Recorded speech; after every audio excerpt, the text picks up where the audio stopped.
everybody, welcome back. If you're new here, hi, I'm Mercury. So recently I picked up a bunch of art supplies over at Michael's because I kind of was itching to do some art. You know, it's the weather's been very cold. It's supposed to snow later tonight into tomorrow. And, you know, I was looking for stuff to do indoors. So I figured today just start to get my creative wheel spinning, and I figured I would paint a little bit. I am not ready, I'm not in the mental state that I want to be in to start the portraits that I have in mind. So that is not today's project. Today, I have those watercolors that I found in my closet when I was cleaning up. So I have not used watercolor since as a kid, or maybe in college. Maybe it's been a while. It's been a hot minute. And I actually have never used this type of watercolor where it comes in a tube. You know, like I used to have like the little pressed palettes, like when you're a kid, you get the little basic pressed palettes. So this is totally a process of creative experimentation. I want to see where this goes. I'm not doing a sketch first. I do not have a reference photo. I am painting emotively, meaning I'm painting emotions out to paper. It is not intended to be realistic. It is intended to be abstract. The only going theme that I'm going to have along with this is the concept. And the concept is sort of like tied into the weather and vacation and this kind of overlay of what's happening. Something interesting that happens if you live in the New York area, you have access to beaches, but it also snows here. It also gets very cold. Have you ever been on a beach in the snow? I have. It's really interesting. It's a really unique kind of dichotomy of what's going on, because when you think of a beach, you think of like warm and sun and summer and relaxing and swimming. But when it's snowing and you're bundled and you're on the beach and it's like, bathing suit is the last thing on your mind. But to see the snow falling and to see the snow covering the sand or the beach grass poking through the snow, it's really unique. And that's sort of what I have in my mind right now. Will that come across? Like I said, this is not meant to be realistic. This is just the framework of where my mind is at that I would like to emote out onto the watercolor. Since this is also a foreign medium to me, again, I have not used watercolors in quite a few years. I'm not sure how this is gonna turn out. But the only way to find out is to do it. So I'll show you my supplies and we'll get painting. So this is the supply setup that I have. So again, I have the Artist Palette watercolors, and it's just a basic watercolor set. Artist Loft is the generic like store brand for Michael's. It's 12 colors. So this is what we're gonna start out with. This is the palette that I got recently. So not too shabby for $1.50. Then I got a watercolor pad. So let's get a piece of watercolor paper out. If this was a sketchbook, I would just leave it intact, but because it's going to get wet, the paper might warp or bow, we're just gonna paint on the paper outside of the book, and I'll get a little folder to keep it all nice and tidy in. And this is like my tray table I use for all sorts of stuff. In the summer, my garden goes on it, but it's winter. The holiday shrubbery was on this during the holidays. Now I get to paint. I have a little paint cup that's water in there. And I grabbed just 3 brushes of different types that I figured would be helpful for this. I have others if I need it, but I figured these 3 gave me a good place to start.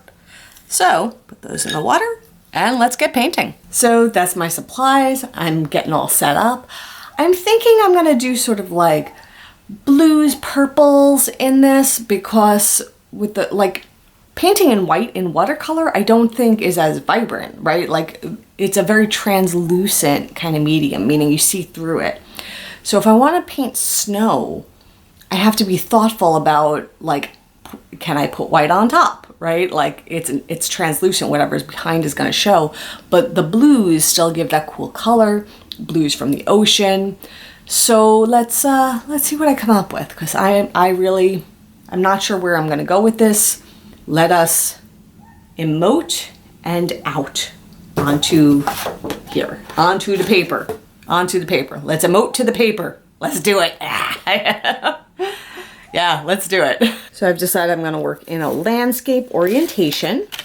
And I just took these paints out. Put that there. And, whoop, I'm bumping into things. Okay, and let me turn this way.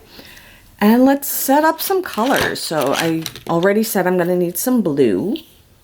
So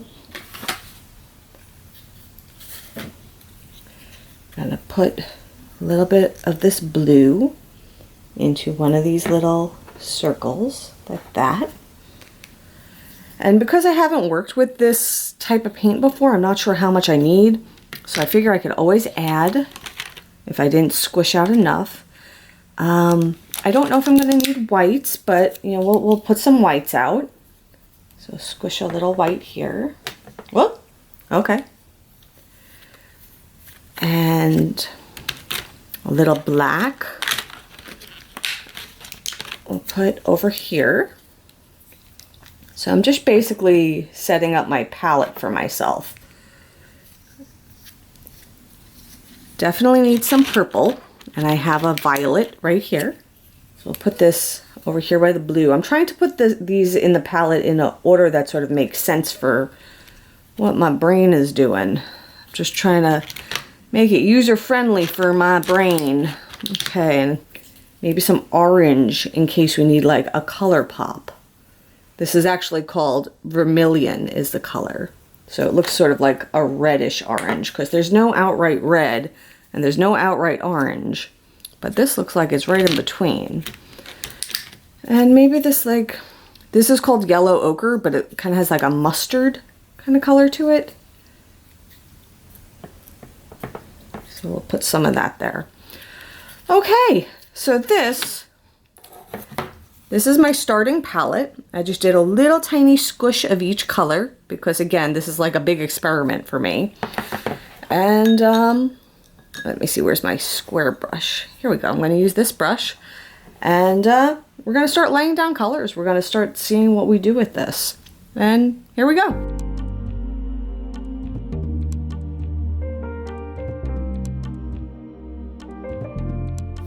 I'm deciding I want a different brush. So yeah, for just sort of laying down that initial bit of color, yeah, that brush was too specific and too small. I think this is gonna do better for me.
So far, it's a little bit of chaos. It's a little bit of chaos. I have no idea where this is going. I have no idea what I'm doing, but I'm enjoying the process. So we'll see what happens with this. It's a little highly abstract right now, but I'm waiting for this layer to dry a little bit, and I'm gonna keep going. I don't know. I have no idea what I'm doing, but we'll see how this turns out.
So as I'm painting, I'm definitely learning a lot about sort of like the way the pigment and the water reacts and on the paper, and how the paper sort of bends, and how you can like use the dripping to create patterns, and you could play with how the water runs. It's actually quite interesting, and it was like not what I was expecting, but it's like as I'm picking up on these things, I'm like playing into them. So like this area here, I thought that was like a big mistake, and I wasn't happy with what was going on there. But then I like dripped some water on it by accident, and then I like saw it like morphing and the shape developing, and now I'm like, oh, I could let me play with that more. So I'm doing that. And the same thing with like this like sandy mountain is sort of like what was in my head. My perspective is way off, but again, abstract, it's okay. But the way that it's like running and playing with the drips, and I'm trying to figure this out. I'm trying, but it's like as I keep going, I feel like I'm unlocking like new things I can do with this. So yeah, I'm not done yet. I'm still going. The other thing is I'm learning I'm a little impatient, and I have a blow dryer, and I keep going and like blow drying between layers, because you're limited, right? Like if you keep trying to paint while it's wet, the color's gonna bleed and turn gray and just get muddy, and you want the colors to be distinct and different. So like I'm blow drying it in between, because I don't want to wait for it to air dry. But then when you blow dry, it drips, and so you have to be thoughtful about how you're blow drying it. And yeah, this is interesting. This is a creative process I'm learning. It's a good exercise, if nothing else. Let's keep going.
So I think I finished my painting. I'm not sure. I guess I am. I learned a lot through this process. It's definitely not something that I'm gonna hang up, but this was a good exercise for me. There are things that I liked about it, and there are things that I didn't like about the way it turned out, but this is my finished painting. So in terms of what I liked, the sky, like this sky area, and learning what watercolors can do to make the clouds and give them like different depth, and how the droplets like let the paint spread out. I really liked what happened with the sky here. So I'll show you again. Like, I really, really liked being able to do that. Also, something that I found that worked really well was doing like a splatter paint for the snow. So I put white on the brush, and I took like my thumb and I went across the bristles, and it worked pretty well for the snow, for making like the snowflakes. That worked well. Things that didn't go so well for me. My sand mountains, I think they were like an ill-conceived idea. I think my brain conflated the concept of having, like as Bob Ross would say, happy little mountains and a sandy beach, and they don't belong there. And then they were there, and I didn't know what to do with them, and I made a left turn putting these sandy mountains in. These sandy mountains, they're not doing it for me. But something that I did sort of pick up on is different ways of using the brush when I was doing that. It's like when I was doing these like longer strokes to try to give like angles and depth and shadow, but then to get the snow on top of it, and it's like I said earlier, it's like watercolors are very translucent. What do I do with this? Instead of using longer strokes, I was like tapping, like stippling, and it did like this, where it kind of gave a different kind of texture and look to it. That I liked. So like, if I could take these techniques in the future that I learned through doing this exercise, you know, and turn it into something a little better conceived, I will. But again, you know, I haven't touched watercolors in decades. So this was sort of like, what's this paint gonna do? How's it gonna react? What am I gonna do with it? But that's why I got a basic set. Try it out, you know, no harm, no foul. You know, if I don't take to it, I don't take to it. If I do, great. You know, and I have a new skill. Wonderful. You know, it's like, it's a win-win type of a situation.